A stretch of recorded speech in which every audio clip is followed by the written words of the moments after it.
Enw fi ydy Melanie Carmen Owen. Dwi'n reiddiol o Aberystwyth a dwi'n nawr yn byw yn Sylwi yn De Cymru. Dwi'n 21 ac mi nes i pleidleisio ac ymgyrchu dros gadael yr Undeb Ewropeaidd. Fenw i ydy Morgan yn yr Caradog Williams, dwi'n 18 a nes i bleidleisio am y tro gyntaf erioed i aros yn Ewrop. I fi roedd hi'n bwysig iawn cymryd nôl y rheolaeth i Prydain Fawr ac i Gymru dros y llywodraeth ein hunain.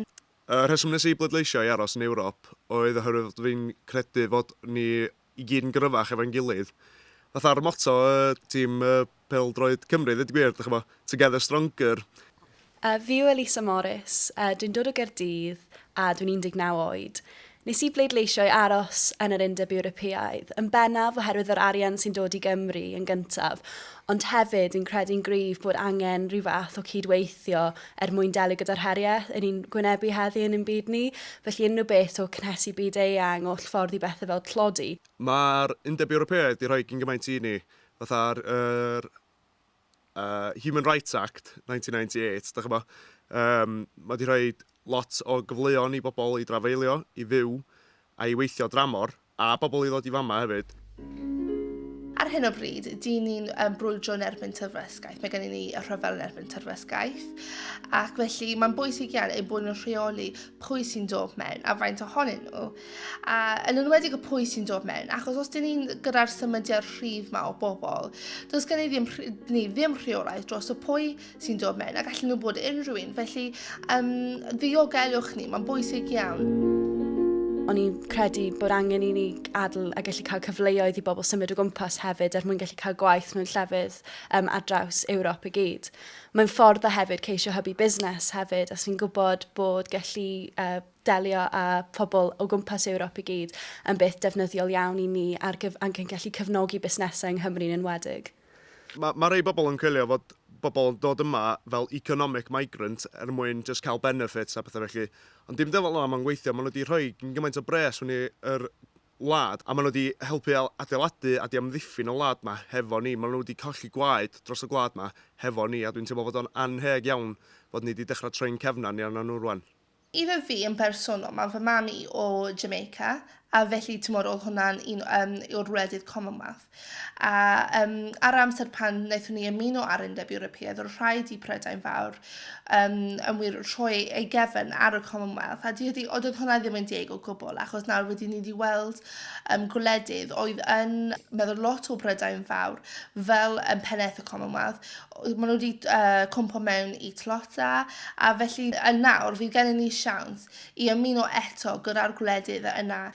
Oedd rai o dadleuon o'n i wedi gweld yn wedi gwneud gyda mewnfid o allfyd wedi golygu o'n i ddim eisiau gwylio'r ar dadleuon oedd yn digwydd ar y teledu, achos oedd gymaint o gam gwybodaeth yn cael ei wneud a pethau, a'r syniad mod os o'n i allan Ewrop, fysa reolau llawn gyda ni dros pwy oedd yn dod mewn allan o'r wlad. A ni'n meddwl oedd hwnna ddim yn deg o gwbl gallu rhoi hwnna fel y reswm i fynd allan.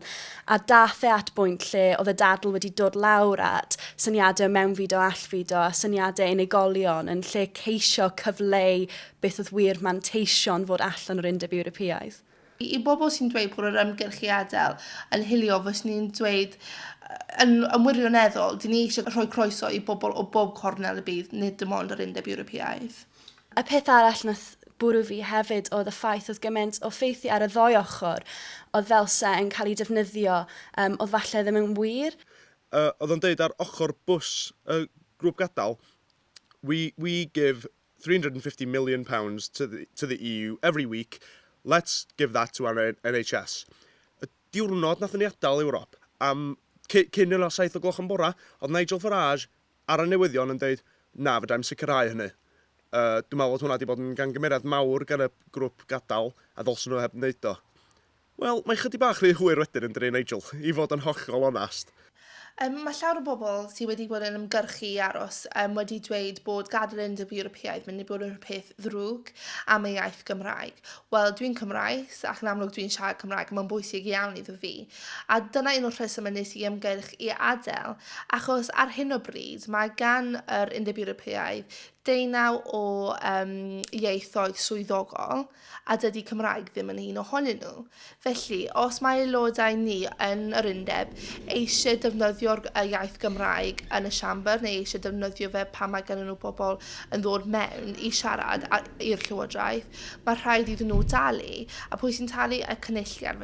Felly dwi'n credu bod gadael yr undeb Ewropeaidd mynd i bod yn siawns delfrydol i'r llywodraeth yn San Steffan a hefyd y llywodraeth yn Mae Gaerdydd i cadw'r arian na dydy ni'n hela drosto i Brwsel, a yn lle hela fe drosto fyna, cadw fe fan hyn a gallu rhoi rhan o fe mewn i helpu datblygu'r iaith Gymraeg a cael bwy o bobl ifanc a bobl mwy hen i siarad e. Dwi'n gwybod fod yna broblemau hefo'r undeb Ewropeaidd, ond ar diwedd y dydd, diolch yn well trio trwsio rhywbeth cyn i adael o. A ar diwedd y dydd hefyd, doedd pleidleisio i aros mewn ddim yn golygu i aros fewn am byth. Oedd yn golygu aros fewn am rwan. Ta mae gan ni cynllun iawn i adael. Hwyrdd, doedd gan ni ddim cynllun. Doedd neb yn gwybod be oedd yn mynd i ddigwydd i ni ar ôl ni adael. Da ni dal ddim. Mae pethau'n mynd digwydd o gwmpas ni. A da ni gyd yn meddwl, sut mae hyn yn mynd i droi allan, dweud?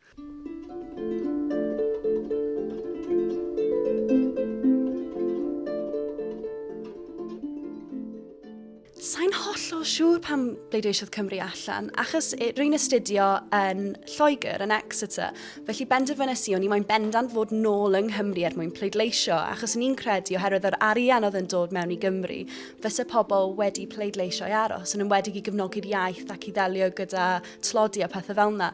Ges i sioc mawr pam nes i weld bod pobl wedi pleidleisio allan yng Nghymru, ond falle lot ohono fe i wneud gyda pobl yn gwneud pleidlais brotest, a falle ddim yn deall yn llawn beth oedd effaith y pleidlais yn mynd i'n gael.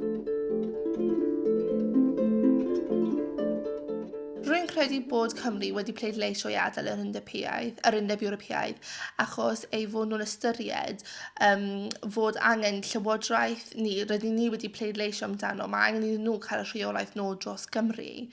Mae bobl yn dweud, wel, mae'r cymoedd yn cael gymaint o arian o'r undeb Ewropeaidd, ond mae'r cymoedd hefyd yn rhai o'r ardaloedd mwyaf tlawd yn yr undeb Ewropeaidd, a mae hwnna wedi digwydd yn y 40 flwyddyn diwetha. Does dim angen arno ni bobl o'r Almaen yn dewis beth sy'n angen yn Ebu Vale.